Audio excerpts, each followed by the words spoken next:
د اوستا نهمې اسنا یا ایښونې اتم او نهم بندونه.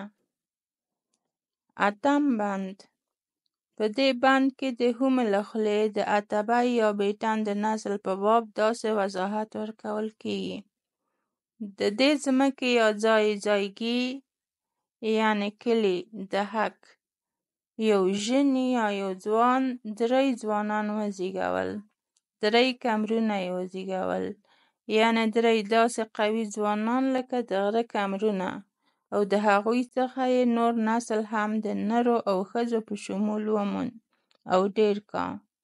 ځمکه او کلي یې ډېر شول، خو بیا یې هم د نورو کډو د مېشتونې او د کرښنې دپاره ځای کم و.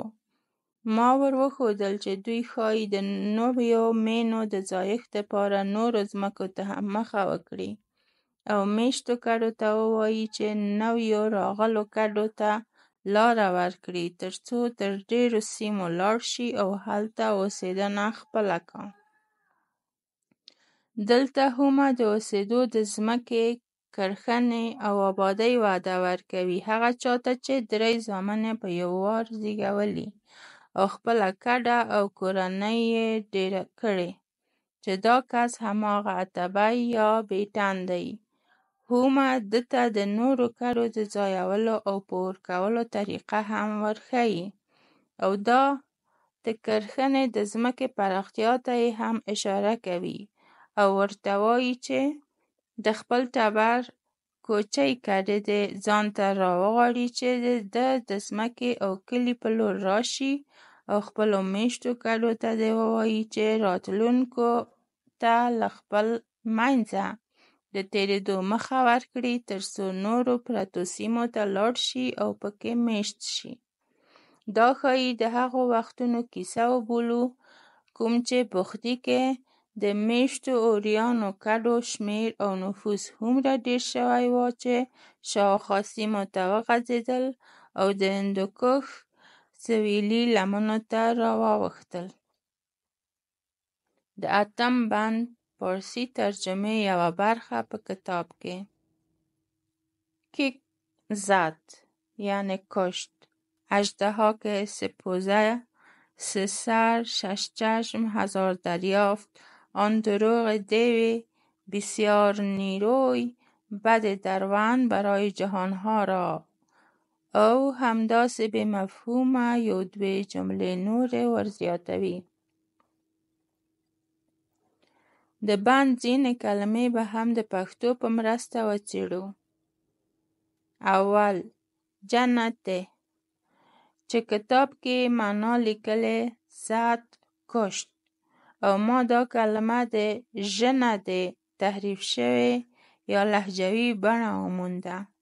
ژڼه یا ژڼی چې لرغونې پښتو او د پکتیا قومونو په اوسنۍ پښتو کې هم ځوان ته ویل کېږي، د یو ارتباطي دې سره چې پارسي شکل یې کېږي جوانت، جوان زمینت.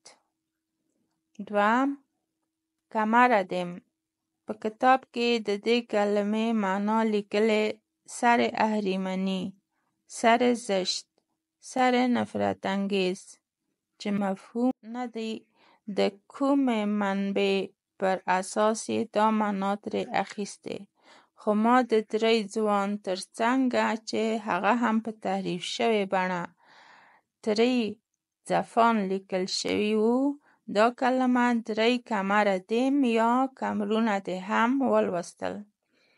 د ځوانو زامنو د قوت او پیاوړتیا توصیف او د هغو تشبیه د غرونو کمرونو ده. بې له شکه چې نن ورځ د ځینو هندو نارینه نومونو پسوند کمار هم په اصل کې هماغه د مېړانې او فزیکي زور تاریخي صفت دی چې د زړې پښتو یا اوستا څخه اخیستل شوی.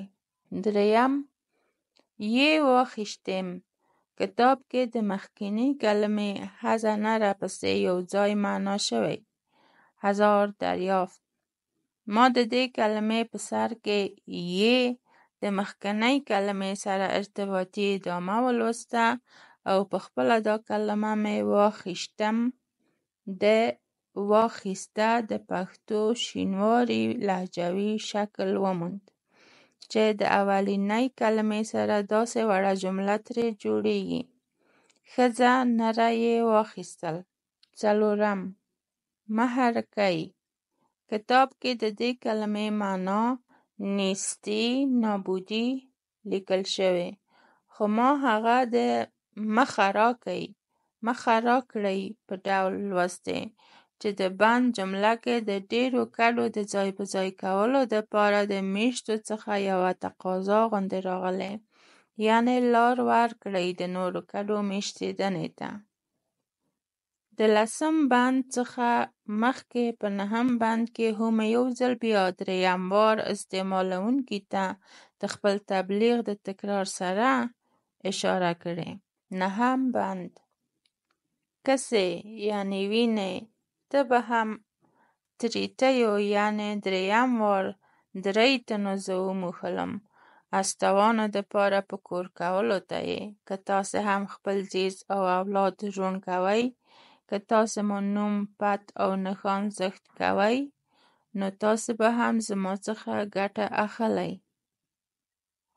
بل پروګرام کې به 10 او 11 بندونه راوړو.